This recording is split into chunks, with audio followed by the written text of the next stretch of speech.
नमस्कार दोस्तों, मैं रेखा पवार PSSM ब्लेसिंग परिवार ऑडियो टीम डेराबस्सी से टॉरकॉम सरायदरिन की किताब जॉय एंड हीलिंग का हिंदी अनुवाद आपके सामने लेकर आई हूँ। दोस्तों, अभी तक पिछले ऑडियोज में हमने यह जाना कि आनंद को कैसे बढ़ाया जाए। उसी को जारी रखते हुए ऑडियो नंबर 24 में हम ये जानेंगे कि परमानंद आनंद और खुशी को कैसे बढ़ाया जा सकता है। परमानंद आनंद और खुशी आपके अंदर मौजूद है। आपको उन्हें बाहर ढूंढने की आवश्यकता नहीं है। उदाहरण के लिए आप कह सकते हैं, मैं खुश रहना चाहता हूँ, इसीलिए मैं महंगी कार, महल या 10 लाख डॉलर की इच्छा रखूंगा। दिन रात आप उन चीज़ों की इच्छा रखते हैं जिनके बारे में आप सोचते हैं कि इससे आपको खुशी मिलेगी। आप दबाव और तनाव से गुजरते हैं और फिर आपको हार्ट अटैक आ जाता है और आप खत्म हो जाते हैं।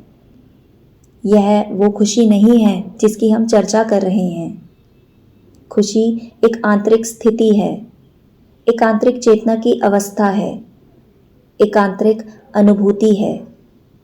हम ये कहते हैं कि आपके पास ज़्यादा पैसे नहीं हैं, पर जब आप फूलों की सुंदरता को देखते हैं और प्रकृति की सुंदरता की प्रशंसा करते हैं, आप खुशी और आनंद को महसूस करते हैं।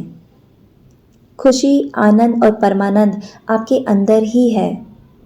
आपको सिर्फ एक काम करना है कि उन्हें बाहर निकालना है और उन्हें प्रकट करना है। खुशी, आनंद और परमानंद को अगर आप अपने बाहर ढूंढेंगे तो आप खुद को पूरी गलत दिशा की तरफ ले जा रहे हैं। अपने सच्चे स्वरूप को मुक्त करें और आप आनंद, परमानंद और खुशी से भर जाएंगे। सबसे पहला तरीका जिससे आप अपनी खुशी, आनंद और परमानंद को बढ़ा सकते हैं, वो है खुद को दूसरों की सेवा के लिए बलिदान कर देना। महान बलि देने वाले लोग जैसे क्राइस्ट, बुद्धा, कृष्णा, कन्फ्यूशियस और लाओसू, जिन्होंने हमेशा कष्ट सहे, पर वह उस समय भी आनंद में थे। उनका क्या रहस्य था? बलिदान की सेवा के माध्यम से उन्होंने अपने आंतरिक मूल को मुक्त किया और अपनी प्रणाली को उस आंतरिक मूल की ऊर्जा से भर दिया। वह आंतरिक मूल जिसमें व्यक्तित्व है, आंतरिक दिव्यता है और अपनी आंतरिक स्तोत्र की रचनात्मकता है। एक कलाकार तब खुश होता है जब वह कुछ बनाता है, क्योंकि उसने अपने अंदर के रचनात्मक आनंद को मुक्त किया है। आनंद को अपने अंदर खोजना चाहिए। सौंदर्य की ओर प्रयास भी आपकी खुशी, आनंद और परमानंद को बढ़ाता है। सौंदर्य की ओर प्रयास एक चेतना की अवस्था है, एक जागरूकता की अवस्था है और एक ऐसी अवस्था है जिसमें सौंदर्य की सराहना की जाती है और उसका आनंद लिया जाता है, जो आपके अंदर से आनंद को मुक्त करना शुरू कर देता है। किसी भी समय अगर आप थोड़ा निराश या दुखी हैं, कुछ सुंदर सोचें और आप देखेंगे कि क्या होगा। आनंद बढ़ जाएगा और आप जो निराशा से घिरे हैं, आप उससे ऊपर उठ जाएंगे। जब कोई मुसीबत आती है तो उसका सामना गुस्सा, नफरत, बदले की भावना के साथ ना करें, पहले आनंद में आएं। महान मुगल शासक राजा अकबर के मित्रों ने एक दिन उनसे कहा, राजा अकबर, हमें दो बहुत डरपोक नाग दुश्मन आपके लिए मिले हैं। राजा ने कहा, मैं बहुत खुश हुआ। अब मेरे पास एक ऐसा मौका है जिससे मैं इन दुश्मनों से जीतकर अपनी महान रचनात्मक शक्तियों को दिखा सकता हूँ। यह घोषणा करके उन्होंने पहले ही मुसीबतों पर काबू पा लिया। जीत के प्रयास के लिए करने का पहला कदम है आनंद से स्वीकार करना, जिससे सारी परेशानियों को हल किया जाए। उसके बाद जब आपके पास उसे हल करने का विश्वास है, आप खुश होंगे कि परेशानियां हैं और आपके पास उसे सुलझाकर अपनी क्षमता को दिखाने का एक मौका भी है। आपकी खुशी, आनंद और परमानंद को बढ़ाने का तीसरा तरीका है संश्लेषण की तरफ प्रयास करना, यानी अनेक को एक करने की तरफ प्रयास करना। संश्लेषण की तरफ प्रयास करने का मतलब है उन चीजों को लेना जिसका आपस में कोई संबंध नहीं है और वह एक संपूर्ण अवधारणा या इकाई का निर्माण कर रही है। उदाहरण के लिए, जैसे कि तीन राय या विचार हैं जो बिल्कुल अलग अलग हैं, क्या आप उन्हें आपस में इस तरह से जोड़ सकते हैं कि वह मिलकर कुछ अर्थ बनाएं या किसी परेशानी का हल दे सकें? अगर आप ये करते हैं तो आप देखेंगे कि कितना आनंद आपके पास आ रहा है और आपके आंतरिक मूल से बह रहा है। क्राइस्ट ने कुछ बहुत ही रहस्यमयी कहा, धन्य है शांति दूत।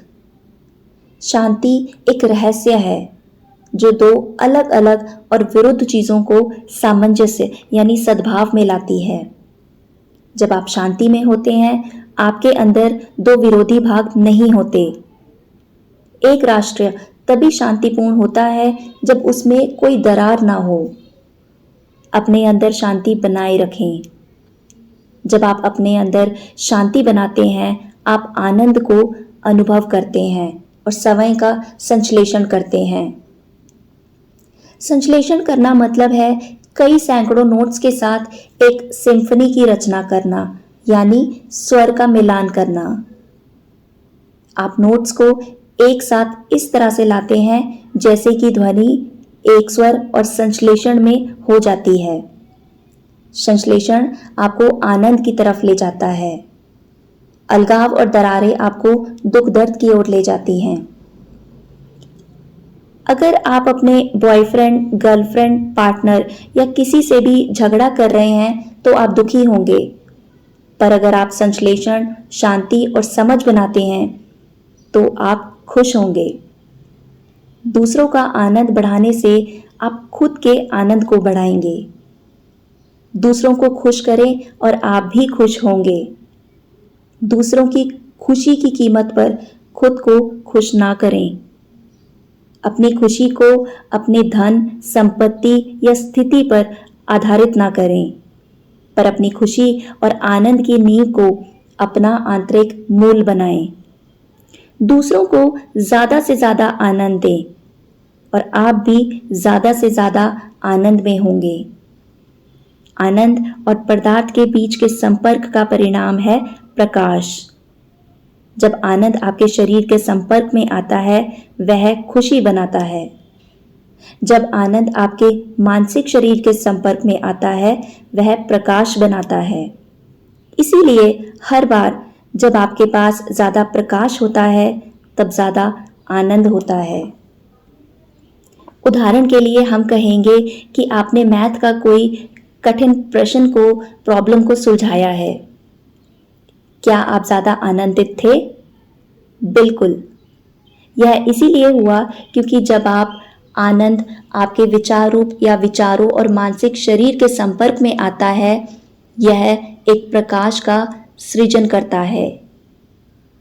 आप अपने अंदर सोए हुए विशाल को जगाने जा रहे हैं। यह विशाल आनंद है और वह तब तक मुक्त नहीं होगा जब तक आप बाहरी स्तोत्रों से आनंद की भीख मांगते रहेंगे। हमेशा याद रखें कि आनंद तभी बढ़ता है जब आप उसको दूसरों को देते हैं। आप आनंद लोगों की चेतना का विस्तार करके भी दे सकते हैं, या उनके लिए एक अच्छी सेवा प्रदान करके भी, या ज्ञान और शिक्षा के माध्यम से भी उनकी आत्माओं को आप ऊपर उठा सकते हैं। एक बार क्राइस्ट को उनके शिष्यों ने संपर्क किया, जिन्होंने कहा, मास्टर, जब आप चले जाएंगे हमें मत भूलना, क्योंकि हम आपके राज्य में जनरल और राजनेता बनना चाहते हैं। क्राइस्ट ने कहा, अपने राज्य में मैं तुम्हें याद रखूंगा, क्योंकि वह एक राजा हैं, वह शिष्यों को याद रखेंगे। तब उन्होंने कहा, ईश्वर का राज्य आपके भीतर ही है। उनके कहने का यह मतलब है कि राजा आपके अंदर ही है। अगर आप राजा बनना चाहते हैं तो उसे ढूंढें। आनंद आपके अंदर है। यह वही है जिसका आपको एहसास होना चाहिए। इसी के साथ यह ऑडियो और अध्याय नंबर 4 यहीं पे समाप्त होता है दोस्तों। अगले ऑडियो में हम एक नए अध्याय की शुरुआत करेंगे जिसका नाम है आनंद के 7 गुण।